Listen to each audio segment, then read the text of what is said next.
क्या पान और छालिया का कारोबार करना जायज़ है जबकि लोग छालिया से गुटखा और मावा भी बनाते हैं। पान और छालियों का कारोबार फ़ी नफ्सी जायज़ है, लेकिन बहरहाल नापसंदीदा है क्योंकि ये चीज़ें कोई सेहत के लिए मुफीद तो है नहीं। अलबत्ता अगर गवर्नमेंट पाबंदी लगा दे, जैसे मैंने सुना है कि छालियों के बिज़नेस पर हुकूमत की तरफ से पाबंदी है, पाबंदी भी जायज़ पाबंदी है, यानी छालियाँ नुकसानदेह चीज़ें हैं तो इससे रोकने के लिए गवर्नमेंट ने पाबंदी लगाई है ताकि लोगों की सेहतें ख़राब ना हो। तो पाबंदी के बाद फिर ये काम नाजायज़ होगा, लेकिन इसकी अर्निंग हराम नहीं होगी।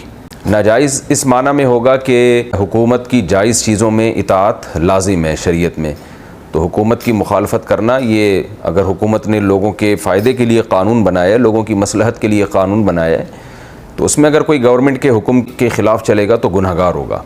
लेकिन बिज़नेस उसका फिर भी यानी हराम नहीं होगा। बिज़नेस का मतलब यानी जो उससे अर्निंग हो रही है वो हराम नहीं होगी। अर्निंग के हलाल व हराम होने का ताल्लुक़ इससे है कि शरीयत में वो चीज़ हलाल है या हराम है।